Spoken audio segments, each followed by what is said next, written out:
마태복음 10장 18절서부터 22절입니다. 마태복음 10장 18절서부터 22절을 개역 한글 성경으로 제가 읽어드리겠습니다. 또 너희가 나를 인하여 총독들과 임금들 앞에 끌려가리니 이는 저희와 이방인들에게 증거가 되게 하려 하심이라. 너희를 넘겨줄 때에 어떻게 또는 무엇을 말할까 염려치 말라.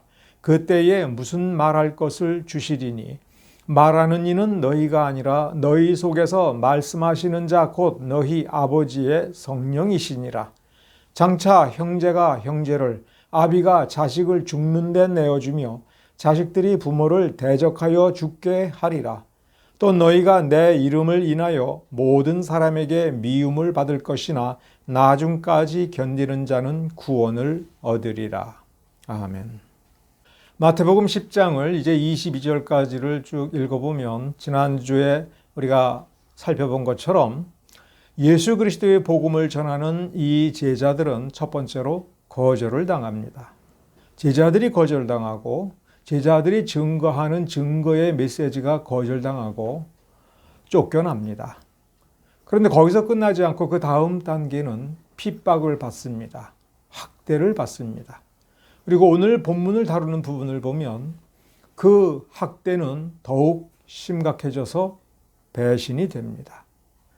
22절을 읽어보면 이 본문의 메시지, 우리 주님께서 당부하신 말씀에서 매우 중요한 사실이 하나 드러납니다. 미움이 커질 것이다라고 얘기합니다. 단순히 문전박대에서 끝나지 않고 그것이 미움이 되고 모든 사람으로부터 미움을 받는데 형제로부터 미움을 받고 부모로부터 미움을 받는다 하는 것입니다. 더군다나 그 미움은 끝이 없습니다. 그렇죠? 20절, 21절, 22절을 읽으면서 우리가 발견할 수 있는 사실은 그 미움은 끝이 없다는 것입니다. 그 미움은 서로 우리가 죽어도 아주 힘들게 고통스럽게 죽었다 할지라도 과연 끝날 것인가 싶습니다. 그런데 단순히 미움이 아닙니다. 본문의 메시지는 그 미움 속에 점차 폭력이 동반되는 것입니다. 그래서 제자는 죽임을 당합니다. 괴로움을 당합니다. 도무지 끝을 알 수 없는 고통을 겪는다 하는 것입니다. 22절 말씀 뒤에 나중까지 견디는 자는 구원을 얻으리라 라고 쓴 것은 이 22절의 이 상황은 구원을 받기 위하여 우리가 천국에 들어가는 그 구원을 받기 위한 조건으로 이렇게 말씀을 증거하고 또 복음을 증거하다가 핍박을 받으라. 핍박을 견디지 못하는 자는 지옥에 던져질 것이다. 이런 뜻이 결코 아닌 것입니다. 앞에 있는 내용이 매우 무겁고 엄중하기 때문에 여기서 구원이라고 하는 단어를 썼을 뿐입니다. 예수를 믿고 예수가 메시아인 줄을 믿고 예수의 십자가 죽으심을 믿고 예수의 다시 살아나심을 믿으며 승천하시어서 오늘도 하나님 우편에 앉아 계시면서 우리 교회의 머리가 되어주신다라고 하는 사실을 가슴 깊이 깨닫고 그 방향을 따라서 살아가는 자는 그 실패의 여하를 떠나서 하나님의 주권과 능력에 의하여 확실한 구원을 받을 것이라고 성경은 가르치기 때문에 그렇습니다. 여기에서 구원이라는 단어를 쓴 가장 중요한 이유는 예수 그리스도의 그 이름을 인하여 모든 사람에게 미움을 받는 경지까지 가기 때문에 견뎌라 라고 이야기하는 것입니다. 왜 미움이 이렇게 커지는가를 우리는 여기서 묻지 않을 수가 없습니다. 우리는 여기에서 아주 단순하게 대답할 수 있습니다. 신자가 세상으로부터 미움을 받게 되는 것은 그 세상, 그 사람들이 불신자이기 때문에 신자들을 미워한다. 이렇게 대답을 할 수도 있습니다. 그것은 틀린 말이 아닙니다. 그러나 그것이 본질이 아닙니다. 진짜 원인을 근본적으로 지적한 말이 아닙니다. 우리 주님께서 이 마태복음을 관통하면서 우리에게 가르쳐 주시는 그 진짜 원인이 무엇인가? 저들이 불신자여서가 아니라 마귀에게 미혹되어서가 아니라 마귀의 종노릇을 하기 때문이 아니라 우리 주님을 미워하기 때문에 마귀가 주님께 이미 마태복음 4장에서 패배하였기 때문에 이미 우리 주님께서 사람의 육신을 입고 이 땅에 오시어서 저 십자가를 향하여 인생의 발걸음을 시작하셨기 때문에 우리 주님께서 이 땅에 태어나셔서 드디어 그 몸으로 십자가에 박혀서 죽으실 그 날이 가까워왔기 때문에 마귀는 돌이킬 수 없는 결정적 패배를, 회복할 수 없는 패배를 육신을 입은 어떤 누구에게도 지금까지 진 적이 없는데 예수님께서 이미 시험을 이기시고 그래서 마귀를 부끄럽게 만들고 치욕스럽게 만들었기 때문에 마귀의 그 미움이 이루 말할 수 없이 커졌기 때문에 그렇습니다. 그러나 그것만으로도 이 미움의 원인을 충분히 설명할 수 없습니다. 이제 마태복음 10장을 들여다보면 이 제자들이 마귀로부터 그리고 세상으로부터 미움을 받는 이유는 이 제자들이 예수를 증거하기 시작하였기 때문에 그렇습니다. 예수님의 제자들을 향한 이 미움이 처음에는 문전박대였다가 그 다음에는 핍박이었다가 그 다음에는 배신을 동반한 매우 폭력적인 것으로 바뀌는 이 과정을 다시 들여다보면 제자들은 맨 처음에 예수님께로부터 들은 말씀을 있는 그대로 전파하기 시작을 했습니다. 거기서 우리가 주목해야 될 것은 제자들이 예수님의 복음을 생각하고 깨닫고 가슴으로 명심하고 그 다음에 애를 쓰는 것입니다. 세상 사람들에게, 복음이 필요한 사람들에게 예수가 어떤 분인지를 쉽게 설명하는 그런 작업을 시작을 한 것입니다. 만일 제자들이 그 상태로 머물러 있으면 제자들은 끝까지 거절당하는 것으로 끝났을 것입니다. 그러나 복음을 정말 깨닫기 위해서는 하나님의 말씀의 능력이 어떤 것인가를 내가 경험하고 내가 깊이 알게 되려면 말씀을 어떻게 해야 됩니까? 살아보아야 됩니다. 도둑질하지 말라. 하나님께서 그렇게 가르치셨다. 이렇게 말로만 하는 거하고 자신의 삶 전체에서 자기가 하는 모든 일 가운데에서 하나님께서 계명으로 가르치신 모든 것을 가장 기본적인 것부터 실천을 해본 제자가 되어가는 것입니다.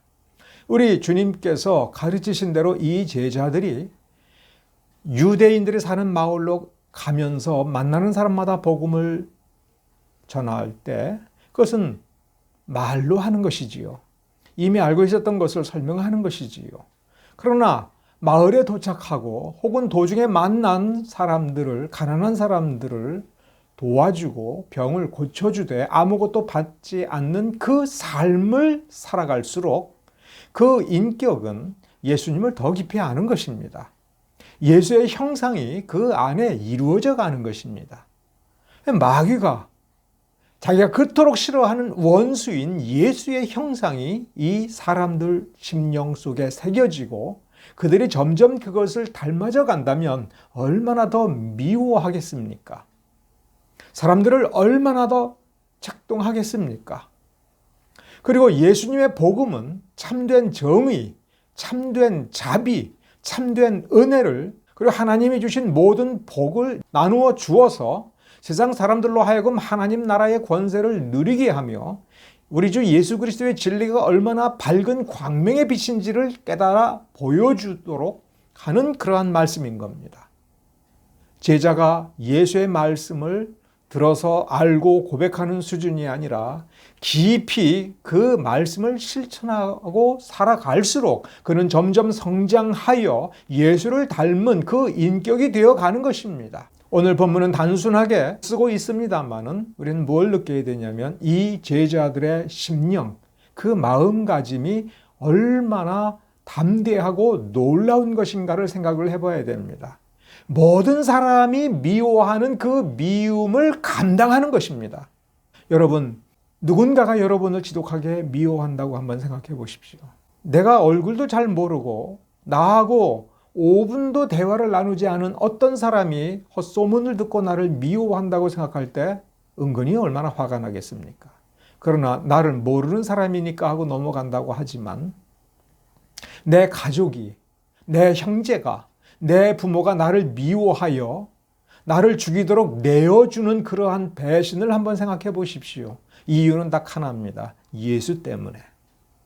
예수를 닮은 그 아름다운 인격을 가지기 시작했기 때문에 가난한 자를 아끼고 배고픈 자를 먹이며 원수를 사랑하는 그 삶, 그리고 내가 무엇을 가졌든 간에 나보다 약한 사람들을 보호해주고 사랑해주고 나그네를 대접해주면서 이 땅에 참된 정의를 말하는 그 삶이 점점 깊어질수록 얼마나 미움을 받을 것인지 제자들은 그 경지까지 간 것입니다. 그래서 그 마지막 단계가 20절에 뭐라고 써 있는지를 우리 다시 한번 봅시다. 말하는 이는 너희가 아니라 너희 속에서 말씀하시는 자, 너희 속에서 하나님의 성령이 말을 해서 증언하도록 한다 하는 것입니다. 우리는 이 구절을 귀신론에 입각해서 생각해서는 안 될 것입니다. 귀신론이라는 게 무엇입니까?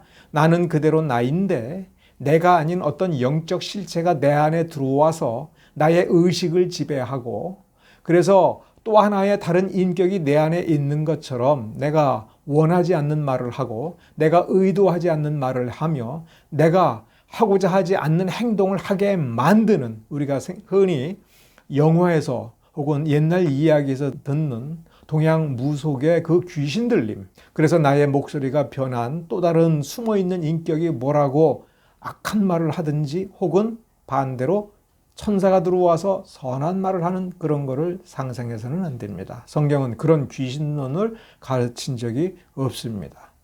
다만 성경은 예수님 시대에 그리고 구약에 어쩌다가 한두 번 그러한 현상이다라고 여겨질 수 있는 어떤 특별하고 이상한 현상이 나타날 뿐입니다. 그걸 가지고 성경이 귀신론을 가르친다.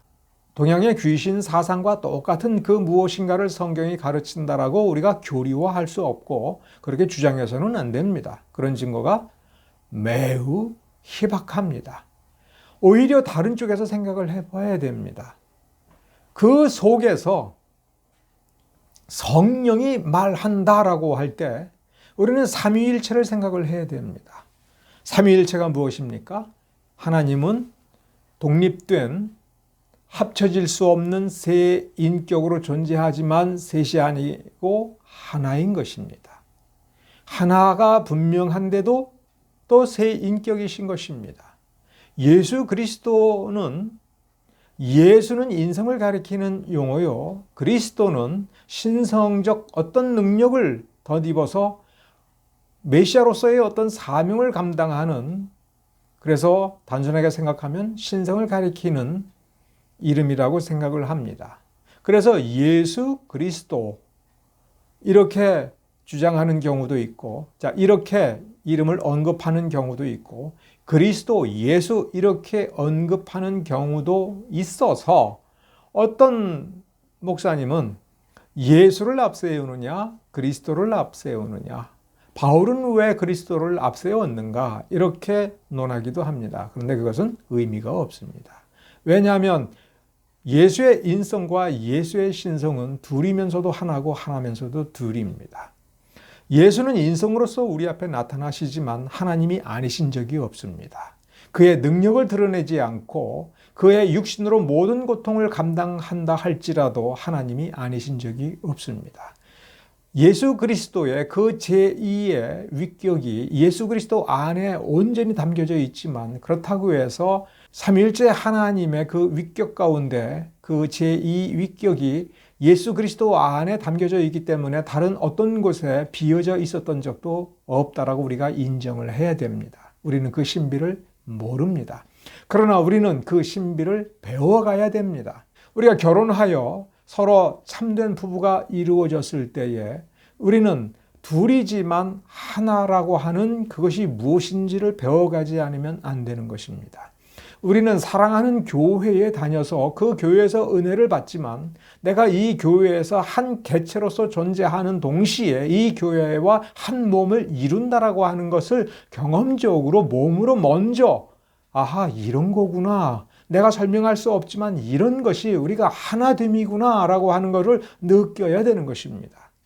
교회에서 다른 많은 성도들 서로 완벽하게 다른 성격과 기질이 서로 완전히 다르고 그래서 때로는 서로 충돌하고 다투지만 은혜 받는 그 어떤 순간 하나님의 역사하심으로 말미암아 우리는 참된 하나구나.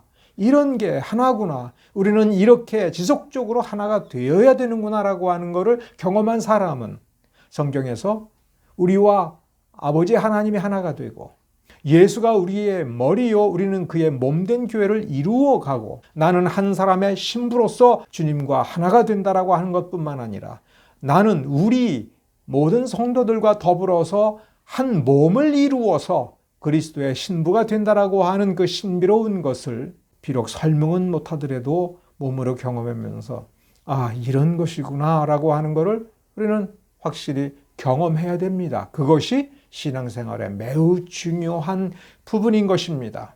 그럴 때에 가장 제자로서 완성된 단계는 무엇이냐? 귀신을 쫓아내고 병을 고치고 이렇게 능력을 발휘하는 것이 아니라 절체절명의 가장 위태롭고 어려운 그 순간에 사람으로서는 도저히 감당할 수 없는 그 순간에 그 미움을 견뎌내고 고통을 견뎌내고 고초를 견뎌내는데 그것이 나의 능력이 아니라 그리고 그것이 나 혼자서의 결단과 의지력이라든가 그런 인내력이 아니라 예수께서 나와 함께 하시는구나. 성령이 나와 함께 하시는구나. 성령이 나고 내가고 성령이다라고 착각할 만큼 연합된 단계에 도달한다는 것입니다. 돌이켜서 우리는 이렇게 생각을 해봐야 됩니다. 도대체 어떤 사람이 이렇게 큰 미움을 견딜 수 있겠느냐 이거예요. 복음을 증거하여 참된 행복을 전해주고자 하고 병을 고쳐주고 그 인격을 회복시켜주고 가정을 회복시켜주는 그 능력의 말씀을 전하는데 그 진리를 깨우치지 못하는 것은 두 번째 치고 그 진리에 조금도 호기심도 가지지 않고 먼저 미워하고 박대할 때에 왜 그것을 계속 해야 되는가? 이렇게 지독한 미움과 핍박을 받고 왕 앞에 끌려가고 총독 앞에 끌려가고 때로는 회초리로 맞고 때로는 감옥에 던져지면서 왜 저들을 위하여 우리를 미워하는 저들을 위하여 우리는 계속해서 이렇게 복음을 전해야 되는가? 무엇 때문인가? 하나님이 주신 사명 때문이다 라고만 생각하지 말고 도대체 내 안에 뭐가 있길래 라고 했을 때 우리 안에 예수가 있는 것이고 그 예수를 향한 사랑이 있는 것입니다. 예수님께서 이 마태복음 10장에서 깨우쳐 주시고자 하는 것은 너희 안에 이미 사랑이 있다 하는 것입니다. 왜 그런가 한번 생각해 보십시오. 이 제자들은 지금 어려움을 겪고 있는 것이 아니라 이제 예수의 이 사명을 위임받아서 이제 곧 출발을 할 사람들입니다. 즉 전도 여행은 아직 떠나지 않았습니다. 이제 곧 떠날 그 사람들을 그 제자들을 앞에 두고 가라. 그런데 너희들은 미움받을 거야. 너희들은 끌려다닐 거야. 너희들은 매를 맞게 될 거야. 너희들은 저주를 받을 거야. 네 형제가 너를 배반할 것이고 네 부모가 너를 배반하는 그러한 지경까지도 그럴 정도의 어려움과 고초와 절망적인 괴로움에 던져질 거야. 그러니 각오하고 가라 이렇게 얘기할 때 과연 우리 주님은 그렇게 매정한 분입니까? 우리 주님은 아무런 대책이 없습니까? 이미 주님께서는 무엇인가를 시작을 하셨습니다. 그것이 무엇입니까? 이 제자들을 왜 이렇게 전도 여행의 미움의 길로 던져놓고 밀어버리십니까? 바로 우리 아버지 하나님의 사랑이 이들 가운데서 사랑하기를 시작을 했고 우리 주 예수 그리스도께서도 이미 이 제자들을 사랑하기 시작하셨습니다. 이들의 심령 속에 사랑의 씨를 뿌리셨습니다. 자기 목숨으로 자기 피를 흘려서 자기의 죽음으로 새롭게 시작한 새 생명이 이들의 심령 속에, 영혼 속에 뿌려져서 바로 그 시작을 한 것입니다. 그 사랑을 완성하기 위하여는 어디까지 가야 되느냐? 하나님 아버지께서 계신 그 보좌 앞까지 걸어가야 되는데, 이 땅 위에서 그 하나님 아버지의 보좌 앞으로 나아가는 길이 바로 이 길인 것입니다. 이 길을 가면 갈수록 이 제자들은 완성되어 가는 겁니다. 무엇을 완성해 가는 겁니까? 믿음을 완성해 가는 것입니다. 이 길은 믿음의 길입니다. 예수 그리스도를 믿고 구원받는다라고 할 때에 예수 그리스도께서 십자가에서 감당하신 그 사역, 십자가의 그 죽으심이라고 하는 그 사실이 역사적 사실이라고 하는 것을 믿는 것일 뿐만 아니라 그 십자가로 말미암아 획득한 그 새 생명을 나누어 받고, 그리하여 그 십자가에서 예수님께서 죽으실 때에 이 제자들 그리고 우리 각자가 예수와 더불어 십자가에 못 박혀 죽었고, 예수와 함께 죽었다가 예수와 함께 살아난 그것이 바로 우리의 믿음의 길이라 하는 것입니다. 그것이 구원이라 하는 것입니다. 그 십자가의 공로가 우리에게 적용이 되었다면 우리의 영혼 속에, 우리의 삶 속에, 우리의 생명 속에 참 생명이 자라나고 하나님의 참 은혜가 자라나는 것입니다. 그 씨앗이 우리 가운데 뿌려졌고 자라난다라고 하는 것을 이 세상 사람들에게 보여주고 마귀 앞에 보여주는 그 길이 바로 이 제자들이 사명을 감당하기 위하여 둘씩 짝을 지어서 곳곳에 다니면서 예수를 증명하는 것입니다. 예수를 참으로 사랑하지 않았다면, 하나님 아버지의 은혜로운 그 사랑을 입지 않았다면 이 길은 출발할 수도 없는 것이고 끝까지 갈 수 없는 길인 것입니다. 구원을 하나의 과정이라고 놓고 본다면 이 길은 그 구원을 완성하는 길입니다. 그래서 제자들이 장차 어떤 일을 당할 것인가를 함축적으로 보여줄 뿐만 아니라 우리 인생이 어떠해야 될 것인지, 어떤 인생인지를 우리가 각오해야 될 것인지를 또한 이렇게 압축적으로 보여주고 있는 것입니다. 사탄은 우리를 영원히 이길 수 없습니다. 그러나 영원한 그 나라가 올 때까지 사탄은 우리를 괴롭히기를 원합니다. 그래서 우리가 굴복하기를 원합니다. 비굴해지기를 원합니다. 그래서 우리를 가장 그 비굴에서 벗어나도록 몸부림치기 위해서 가장 힘든 것을 우리에게 시험으로 줍니다. 그것은 미움입니다. 그러므로 우리 주님께서는 내가 너를 이렇게 사랑하고 그래서 너희들과 분명히 함께 할 것이지만 그러나 지금은 홀로 가라. 그러나 너희가 나에 대해서 증거하고 입술로 증거하고 삶으로 증거할 때에 내가 너희와 함께 하고 있는 것이다. 그것을 경험해 보라 하는 것입니다. 이것이 경건인 겁니다.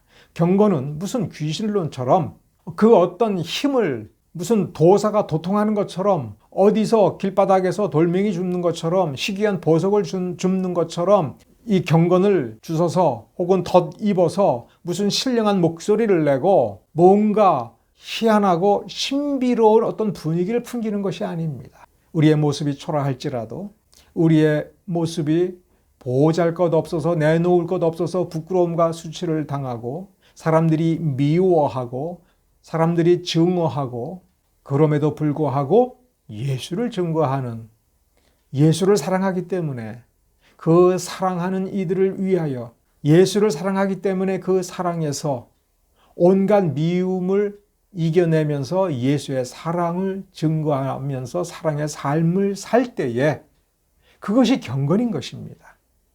그것이 믿음인 것입니다. 그 믿음이 곧 경건이고 경건이 곧 믿음인데 그 믿음은 어떤 사실을 고백하는 단순한 그 차원이 아니라 그 영혼 깊숙한 곳에서부터 사랑하기 때문에 그렇게 할 수밖에 없는 그것이 참된 경건인 것입니다. 13장에 가서 하나님의 나라의 비밀이라는 단어가 나옵니다. 예수님께서 제자들에게 이 하나님 나라의 비밀을 가르쳐 주시기 위하여 씨 뿌리는 비유를 말씀해 주십니다. 그런데 여기서 우리가 중요한 것을 하나 깨달아야 됩니다. 우리 주님은 자, 이것이 비밀이야. 비밀의 열쇠야. 그러니 이 비밀을 안 다음부터 너희들은 이 비결대로 하면 무언가를 얻을 수 있을 거야. 이런 식으로 가르치신 분이 아닙니다.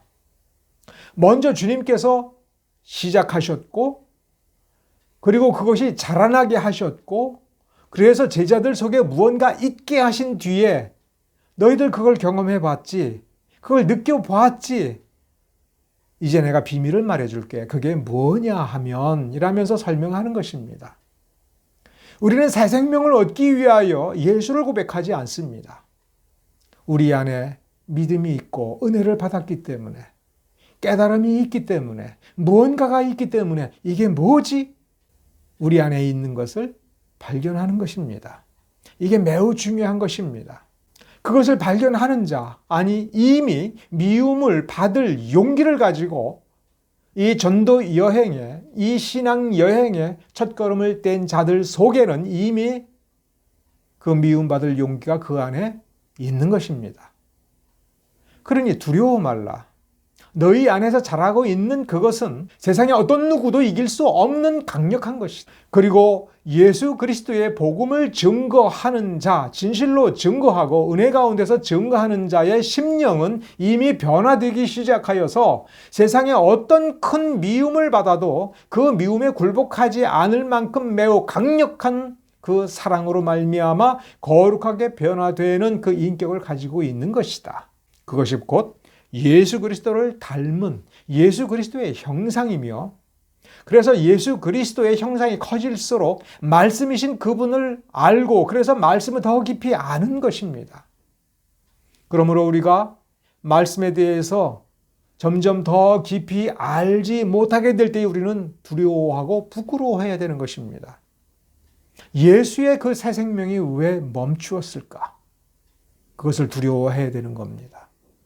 예수의 그 새 생명이 우리 안에 있고, 성령의 역사가 우리 안에 있고, 우리가 은혜 받기를 사모하고 갈망할 때에 은혜의 아버지 하나님께서 은혜를 베풀어 주실 때에 그 새 생명이 성장하지 아니할 수가 없는 것입니다. 우리는 나날이 더 지혜롭지 아니할 수가 없는 것이고 총명하지 아니할 수가 없는 것이며, 우리의 자존감은 매우 강건하고 굳세어질 수밖에 없는 것입니다. 자존감이라는 게 무슨 말이냐면 그 감자가 들어갔다고 해서 그것은 결코 느낌이 아닙니다. 무언가 뜨거운 것이 느껴지는 그것이 아닙니다. 자존감이라고 하는 것은 내가 나를 평가하는 것입니다.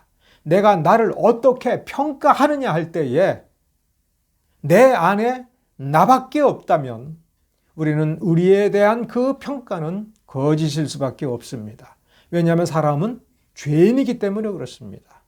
사람은 날 때부터 죄인이며, 날 때부터 도둑이며, 날 때부터 사기꾼인 것입니다. 날 때부터 자기 자신을 속이고 하나님을 속이는 그 본성을 그 속에 간직하고 있고 숨기고 있기 때문에 그렇습니다. 어둠이기 때문에 아무리 들여다봐도 보이지 않는 것입니다. 그러므로 예수를 믿지 않는 사람들이 자기 자신을 평가하는 그것은 헛된 것입니다. 그래서 예수를 믿지 않는 사람은 바깥에 있는 것을 찾으러 다닙니다. 자기 자존감을 높여줄 그 무엇인가를 찾으러 다닙니다. 계속해서 자기를 꾸미려고 합니다. 그러나 빛이신 우리 주님께서 우리의 존재 속에 들어오셔서 우리의 존재를 자신의 빛으로, 참된 빛으로 비추어 줄 때에 우리는 비로소 자기 자신을 보고 평가할 수가 있습니다. 우리를 정직하게 평가하고 우리 속에서, 우리 가운데서 역사하시는 예수님의 그 복음의 능력을 정직하게 바라보면서 하나둘 깨우쳐 갈 때에, 그리고 변화된 자기 자신을 바라볼 때에 우리는 자기 자신을 신뢰할 수 있습니다. 왜 신뢰할 수 있습니까? 우리 안에 예수가 계시기 때문에. 우리가 세상으로부터 미움을 받는다 할지라도 우리의 의지력으로, 우리의 결단으로, 우리의 고집으로 그 미움을 이겨내는 것이 아니라 그 미움보다도 강한 예수 그리스도의 사랑을 우리 안에서 발견을 하고 우리는 비로소 인정할 수 있는 것입니다. 이렇게 귀한 예수님께서, 이 놀라운 예수님께서 나를 이렇게 사랑하는구나. 이 사랑은 영원한 사랑이구나. 이 사랑은 이처럼 강력하구나라고 하는 그 사랑의 빗줄기를 내 안에서 보고 평가하는 겁니다. 나는 이렇게 사랑받았다. 이 제자들이 전도 여행을 하면서 다른 사람을 병에서 고쳐주고 귀신을 쫓아내주고 죽은 자를 살려줄 때에 내가 이렇게 능력을 행하였구나. 내가 예수의 이름으로 이렇게 귀신을 쫓아내니 귀신이 뒤도 안 돌아보고 쫓겨나는구나 라고 할 때에 그 쫓겨나는 귀신의 모습을 보는 것이 아니라 그 쫓아내는 자기 자신을 들여다보면서 내가 누구길래 귀신을 쫓아내는가, 그거를 들여다볼 줄을 알아야 되는 겁니다. 그렇구나. 나는 평범한 인간이지만, 아무것도 아닌 죄인이지만 예수께서 이렇게 말씀을 주셨고 내가 그 말씀을 증거할수록 이 빛은 강력하게 우리에게 역사하여 그 빛으로 말미암아 예수 그리스도의 말씀의 능력으로 말미암아 내가 이렇게 변화되는구나. 그러므로 20절서부터 22절, 특히 22절은 우리에게 뭘 얘기해 주는 거냐? 우리 속에 예수 그리스도의 사랑이 있고 십자가의 공로가 있고 예수의 이름이 새겨졌다면 우리는 그 공로로 말미암아 우리가 변화되는 그 완성의 길을 도달하는 것을 소망으로 품어야 된다 하는 것입니다. 우리는 그 사랑을 완성하는 길로 걸어가고 있다 하는 것입니다.